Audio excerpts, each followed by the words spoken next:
Masjidil Haram. Sebelum Adam dan Hawa turun ke bumi, Ka'bah telah diletakkan dan para malaikat telah bertawaf mengelilinginya sambil bertalbiyah. Kemudian badai topan menutupinya pada zaman Nuh alaihi salam. Tatkala Yang Maha Tinggi dan Kuasa menghendaki manusia kembali kepada cahaya kebenaran, Dia perintahkan Nabi Ibrahim alaihi salam untuk membawa isteri beliau Hajar beserta putra beliau Ismail yang masih menyusuh ke lembah kosong yang kering dari air dan buah-buahan. Di sana keduanya beliau tinggal pulang. Sesampai di jalan beliau berdoa kepada Allah, "Wahai Rabb kami, sesungguhnya aku telah menempatkan sebahagian keturunanku di lembah yang tidak mempunyai tanam-tanaman di dekat rumah Engkau, Baitullah, yang dihormati. ربنا إني أسكنت من ذريتي بواد غير ذي زرع عند بيتك المحرم ربنا ليقيموا الصلاة فاجعل أفئدة من الناس تهوي إليهم وارزقهم من الثمرات لعلهم يشكرون." Ya Rabb, kami yang demikian itu agar mereka mendirikan salat, maka jadikanlah hati sebagian manusia cenderung kepada mereka, dan beri rezekilah mereka dari buah-buahan, mudah-mudahan mereka bersyukur. Sebagai pengabulan doa Nabi Ibrahim, terpancarlah air Zam-Zam, mata air suci untuk Ismail dan ibunya Hajar. Tatkala kabilah-kabilah mengetahui hal ini, mereka segera datang ke tempat air dan kesucian. Adapun Bani Al-Amalik, mereka menetap di atas bukit Qayquan setelah mendapatkan izin dari Hajar alaihissalam. Ketika Ismail alaihissalam menginjak dewasa dan balik, ia dinikahkan dengan Imarah, putri kepala suku Bani Al-Amalik. Di saat kabilah Jurhum datang, tinggallah mereka di celah Al-Wad. Setelah beberapa tahun, Allah mengizinkan nabinya Ibrahim alaihissalam untuk berkunjung ke lembah tersebut di atas.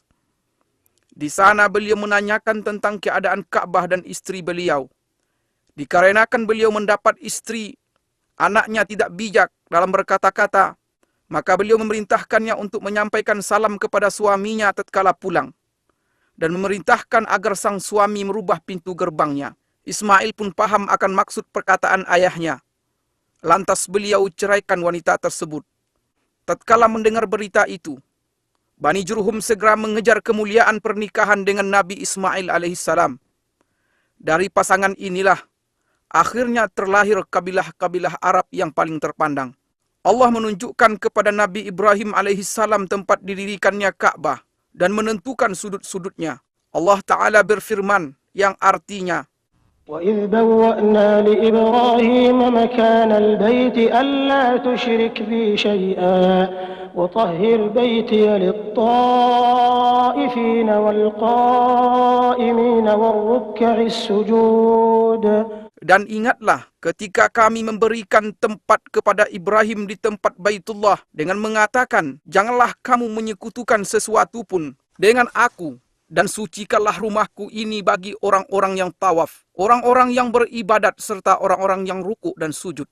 Nabi Ibrahim dan Nabi Ismail alaihimassalam pun segera memperjelas batas-batas Ka'bah, mensucikan tempatnya dan mendirikan bangunan Ka'bah dari sudut Aswad ke rukun Syamali utara, di mana terletak Hajar Aswad sepanjang 32 hasta, dan dari rukun Yamani ke Hajar Aswad sepanjang 20 hasta dengan tinggi 7 hasta.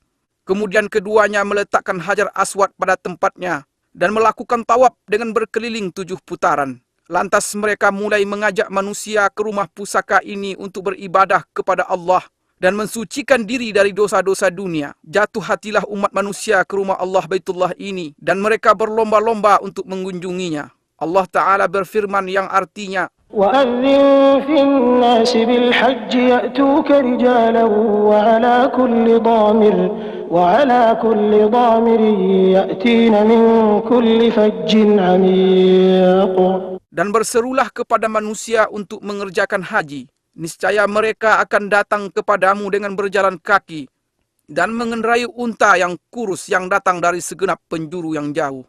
Kemudian Nabi Ismail alaihissalam terus mengurusi Baitullah hingga beliau meninggal. Sepeninggal beliau, secara turun-menurun kabilah Jurhum mengurusinya. sampai banjir bandang menjebol bendungan Ma'arif di negeri Sabak pada abad ketiga Masehi, sehingga menghancurkannya dan memaksa kabilah Asad dan Khuza'ah untuk hijrah ke arah utara. Khuza'ah menetap di Mekah setelah mengalahkan Bani Jurhum dan mengusir mereka darinya. Lantas Amru bin Luhai merubah agama Allah yang lurus dan menggantikannya dengan penyembahan patung dan berhala, serta mewajibkan orang-orang yang haji berkorban untuknya. Jadilah tawaf di Baitullah sekedar muka dan tasdiyah, yaitu tepuk tangan dan siulan. Keadaan ini terus berjalan sampai kedatangan Qusay bin Kilab bin Murrah, yang termasuk keturunan Nabi Ismail alaihissalam pada pertengahan abad ke-5 Masehi. Maka kepemimpinan dan pengurusan Mekah pun diserahkan kepadanya. Dengan inilah berawal era Quraisy dan tersebarlah marga-marga Quraisy di penjuru kota Mekah. Rumah-rumah dari tanah liat dan batu menggantikan rumah-rumah dari bulu-buluan. Qusay membuat batasan seluas lingkaran tawaf yang kita kenal sekarang, mendirikan Darun Nadwa dan mengizinkan orang-orang untuk mendirikan bangunan di sekelilingnya. Memberi minuman jamaah haji adalah suatu derajat tinggi dan kemuliaan yang pada saat yang sama merupakan sebuah pekerjaan yang berat dan memakan biaya. Karena sulitnya air di tanah Mekah, dan karena Zamzam belum lagi ditemukan setelah ditutup oleh Jurhum. Seiring dengan semakin banyaknya jemaah haji dan semakin bergairahnya roda perekonomian, masalah kurangnya air menjadi perhatian utama setiap orang yang memerintah Mekah setelah Qusay. Abdul Muttalib berpikir tentang sumur Zamzam yang banyak diriwayatkan dalam berbagai berita. Ia terus berusaha mencari tempatnya, sampai ia melihat dalam mimpinya orang yang memanggil, menunjukkan tempatnya dan memerintahkan penggaliannya. Maka Allah tunjukkan posisi sumur. Dan bersamaan dengan hal ini banyak kafilah haji dan dagang yang bersegera mendatanginya, sehingga Mekah pun menjadi Ummul Qura, artinya induk desa-desa, dan pusat perdagangan yang tak tertandingi. Mekah menjadi titik temu jalur perdagangan antara Yaman dan Habsyah, Ethiopia dan sekitarnya di sebelah selatan, Persia dan Romawi di sebelah utara, India di sebelah timur, Mesir dan Afrika di sebelah barat. Mekah seolah-olah bersiap diri untuk menyambut Nabi yang paling mulia dan misi terakhir para Nabi. Rasul pilihan sallallahu alaihi wasallam lahir pada tahun Gajah 571 Masehi. Beliau tumbuh dan besar di tanah Mekah di sekitar Baitullah. Masyarakat mengenal beliau dan beliau mengenal mereka. Mereka menaruh kepercayaan terhadap beliau dan berlomba-lomba untuk merebut hati, persahabatan dan kedekatan dengan beliau. Kemudian beliau menikahi Ummul Mukminin Khadijah radhiyallahu anha. Selang beberapa tahun, mulailah perjalanan risalah dan tauhid di depan Gua Hira. Lahirlah umat Islam dan turunlah wahyu. Dengan nama Allah yang Maha Pengasih lagi Maha Penyayang. Allah Ta'ala berfirman yang artinya, اقرأ باسم ربك الذي خلق خلق الإنسان من علق اقرأ وربك الأكرم الذي علم بالقلم علم الإنسان ما لم يعلم. Bacalah dengan menyebut nama Rabbmu yang menciptakan. Dia telah menciptakan manusia dari segumpal darah. Bacalah, dan Rabbmu lah yang paling pemurah, yang mengajar manusia dengan perantaraan pena. Dia mengajarkan kepada manusia apa yang tidak diketahuinya. Mulailah cahaya dakwah di Mekah memenuhi relung hati bangsa Arab selama 13 tahun. Dan meluncurlah anak panah kedengkian pada Rasulullah SAW. Dakwah beliau dan para sahabat beliau, yang terkadang berwujud rayuan dan ada kalanya berbentuk ancaman, penyiksaan, embargo dan intimidasi. Allah pun mengizinkan Nabi SAW untuk berhijrah. Orang-orang musyrik bertekad untuk membunuh beliau. Mereka berkumpul di sekitar Baitullah pada malam hijrah. Mereka membuat tipu daya.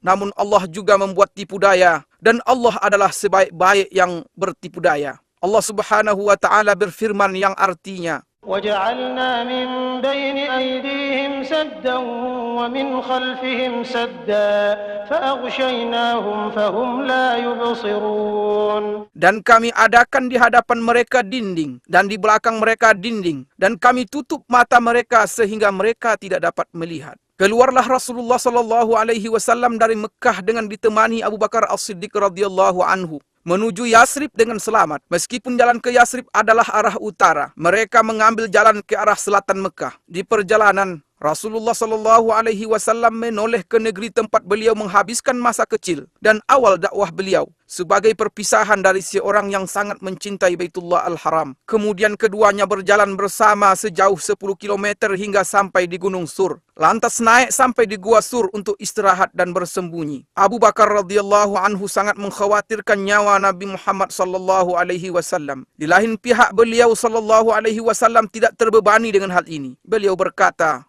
"Wahai Abu Bakar, apa pendapatmu tentang dua orang yang Allah menjadi yang ketiga bagi keduanya?" Allah Ta'ala berfirman yang artinya, إلا تنصروه فقد نصره الله إذ أخرجه الذين كفروا ثاني اثنين إذ هما في الغار إذ يقول لصاحبه لا تحزن إن الله معنا. Jikalau tidak menolongnya, maka sesungguhnya Allah telah menolongnya, yaitu ketika orang-orang kafir musyrikin Mekah mengeluarkannya dari Mekah. Sedang dia salah seorang dari dua orang ketika keduanya berada dalam gua. Di waktu dia berkata kepada temannya, "Janganlah berduka cita, sesungguhnya Allah bersama kita." Wajah Rasulullah sallallahu alaihi wasallam menghilang dari Mekah selama 6 tahun. Akan tetapi kerinduan beliau kepada Baitullah tidak pernah hilang dari hati beliau walaupun sehari pun. Pada suatu hari di tahun 6 Hijriah, beliau keluar bersama 6.500 sahabat dengan maksud umrah. Binatang kurban mereka ada di depan mereka dan mereka tidak membawa senjata selain pedang. Tatkala Quraisy mengetahui kedatangan Rasulullah dan para sahabat beliau, mereka menghalangi dengan 200 pasukan berkuda untuk melarang rombongan Nabi SAW melakukan umrah dan ibadah. Maka Nabi SAW memerintahkan rombongan umrah untuk berputar haluan menuju celah Al-Murad, pintu masuk ke dataran Hudaybiyah di sebelah barat Mekah. Dengan demikian Khalid bin Walid dan pasukan berkudanya tidak bisa melakukan apa yang mereka inginkan. Kemudian Nabi SAW mengirimkan utusan kepada Quraisy untuk meminta agar diizinkan umrah. Utusan ini kembali dengan terlambat dan diisukan bahwa mereka telah dibunuh agar tersebar desas-desus dan kekacauan. Maka di bawah pohon Ar-Ridwan di Hudaybiyah, penyeru kaum muslimin menyerukan kepada baiat Rasulullah SAW untuk memerangi Quraisy. Kala itu, gentarlah Quraisy dan mereka mengumumkan keinginan mereka untuk berdamai dengan kaum muslimin dengan syarat-syarat yang diterima oleh Rasulullah SAW. Akhirnya kaum muslimin pulang dengan perjanjian Hudaybiyah untuk melakukan umrah pada tahun yang akan datang. Pada tahun ke-8 Hijriah, Quraisy melanggar perjanjian. Maka Rasulullah SAW memerintahkan umat Islam untuk berangkat ke Mekah dalam 4 pasukan. 1 pasukan pembuka, 1 pasukan berputar dari arah bawah Mekah di sekitar Jabal Umar. Pasukan ketiga masuk dari arah barat melalui puncak Bukit Uaikan. Dan yang keempat berjalan sejajar dengan Jabal Hindi. Rasulullah SAW memerintahkan pemasangan bendera perang di perbatasan arah depan Masjidil Haram. Akan tetapi penaklukan Mekah berakhir tanpa perang dan Mekah pun kembali aman. Kembalilah para ahli ibadah melakukan rutinitasnya di Baitullah dan kembalilah generasi tauhid di Mekah. Patung dan berhala kesyirikan tumbang di segenap penjuru Mekah. Mulai saat itu Mekah masih terus merasakan nikmat bendera tauhid La ilaha illallah Muhammad Rasulullah. Kemudian dilakukan lagi pembatasan tanah haram Mekah sebagaimana telah dilakukan oleh Nabi Ibrahim alaihissalam atas petunjuk Jibril alaihissalam. Sampai saat ini batas-batas ini masih jelas ditandai dengan tanda yang tidak boleh dimasuki oleh selain Muslim. Batas-batas ini adalah 1 Tan'im yang terletak 6 km dari utara Mekah. Kedua Wadi Nakhlah yang terletak di sebelah timur laut Mekah sejauh 14 km. Ketiga Adha letaknya 12 km dari arah selatan Mekah. Keempat Sumaisi yang merupakan batas tanah haram di sebelah barat dan terpisah dari Mekah sejauh 15 km.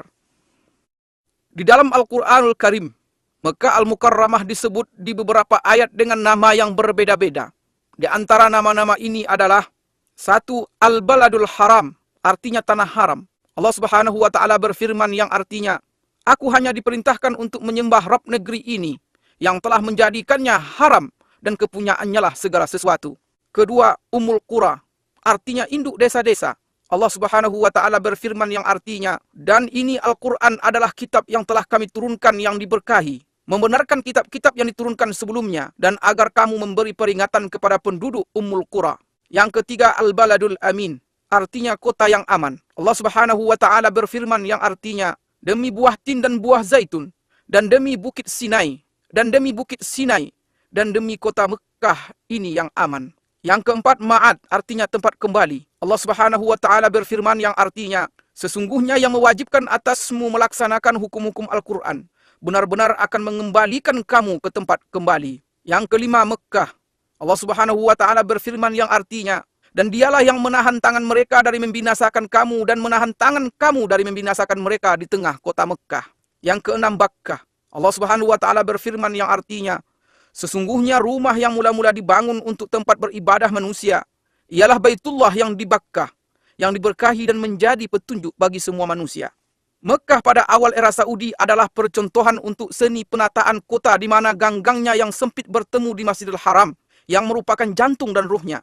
Orang yang memperhatikan bisa dengan mudah menemukan pengaruh faktor cuaca terhadap penampilan Mekah Al-Mukarramah, dan bentuknya yang sesuai dengan bentuk lembah serta lereng gunung yang berdiri di atasnya, yang merupakan perpanjangan dari lembah Ibrahim, Tua, Fatah, dan bagian atas dari Wadi